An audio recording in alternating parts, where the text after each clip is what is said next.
স্বাগত। আজকে আমি একটা রেসিপি করে দেখাবো। এটা সবাই করে দেখায়, আমিও দেখাচ্ছি। আমি করিনি এবারে। আমি সরু চালই করবো। আমি 1 বাটি আতপ চাল নিয়েছি আর 1 বাটি বিউলির ডাল নিয়েছি। চাল নেবেন তার হাফ নেবেন বিউলির ডাল। যদি 2 বাটির চাল নেন 1 বাটির বিউলির ডাল নেবেন। মিশিয়ে ভালো করে বেটে নিয়েছি, নিয়ে নুন দিয়ে ফাটিয়ে নিয়েছি। নিয়ে ভালো রকম ফাটিয়ে এই তেল জল করেছি। তেল জল মিশিয়ে এটা করতে হবে। আমি একটা কড়াই দিয়ে দিয়েছি, দেখাচ্ছি এখানে। আমার সরু চালই একটা হয়ে গেছে। এই মেজারমেন্ট যদি ঠিক থাকে নিজে থেকে উঠে আসবে। মেজারমেন্ট ঠিক থাকলে নিজে থেকে উঠে আসবে। আপনারা চেষ্টা করবেন মেজারমেন্টটা ঠিক মতো দিতে। এই যে সরু চালই আমার হয়ে গেছে, উঠে গেছে। দুবার করে যে জালি জালি পড়েছে। একটা করে দেখাচ্ছি। এই জল দুটো করবেন, দিয়ে মিশিয়ে ব্রাশ করবেন। ব্রাশ করে কতবার করবেন একটু ফাটিয়ে নেবেন হাতা দিয়ে। দিয়ে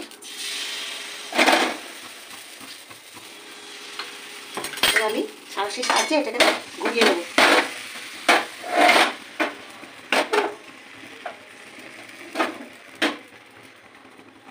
সাঁড়াশির সাহায্যে এটা ঘুরিয়ে নিয়েছি। যেটুকু প্রয়োজন আমার পরিমাণ মতো একটু করে এরকমভাবে ঘুরিয়ে নেবে খুন্তির সাহায্যে। যদি একটু বেশি পরিমাণে বেশি যেখানে থাকবে খুন্তির সাহায্যে এইভাবে ঘুরিয়ে দেবে। এবার আমি আঁচটা বাড়িয়ে দেবো। দিয়ে আমি একটা থালা চাপা দিলাম। মিনিট 2 পরে এগুলো হয়ে যাবে। কি সুন্দর উঠে এসেছে। সরিষারি সকলের খেতে ইচ্ছা করে। আমি পোস্ট পাপড়ের সরিষারিটা করে দেখাইনি, এখন খেতে ইচ্ছা করেছে, করেছি। এই যে দেখুন কেমন উঠেছে, জালি জালি হয়েছে।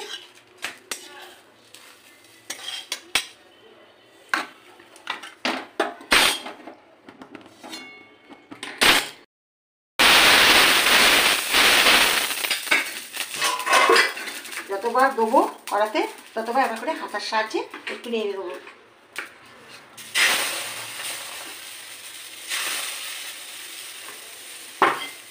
সাঁড়াশির সাহায্যে এইভাবে ঘুরিয়ে দেবো।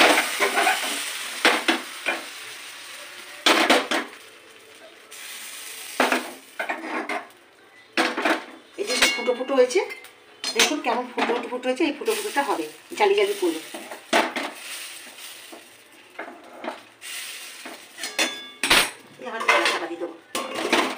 মিনিট 2 করে করে রেখে আমি এটাকে নামিয়ে দেবো। বেশি কিছু সময় লাগে না, করতেও তাড়াতাড়ি হয়ে যায় আর বাড়তেও তাড়াতাড়ি হয়ে যায়। এইভাবে আপনারা করে করে দেখাবেন। এই যে এইভাবে জালি পড়েছে। আমি এবং ভাজ করে করে রেখে দেবেন। এই সরিষারি খেতে সবারই ভালো লাগে। এখন তো আর নতুন গুড় নেই, নতুন গুড়ের সময় নতুন গুড় দিয়েও খেতে পারেন, চিনি দিয়েও খেতে পারেন। এইভাবে করবেন। করে দেখাচ্ছি। এই যে উঠে গেছে কি সুন্দর। এই যে বন্ধুরা কি সুন্দর জালি জালি উঠেছে। এইভাবে করলে খেতে খুব সুন্দর লাগে। তো কমপ্লিট হয়ে গেছে। আমি একটা কথা মিস করে গেছি। এই সরিষারি করার সময় আপনারা সাদা তেল দিয়ে করবেন না, সর্ষের তেল দিয়ে করবেন, খুব টেস্টি হয়। এইভাবে করবেন এবং জালি জালি করবেন। এই যে করেছি, কত সুন্দর ইজি হয়ে যায়, খেতেও ভালো লাগে। মাঝে মাঝে এরকমভাবে করবেন, করে খেয়ে আপনারা কমেন্ট বক্সে জানাতে ভুলবেন না। আর সাবস্ক্রাইব শেয়ার একবার অবশ্যই করবেন।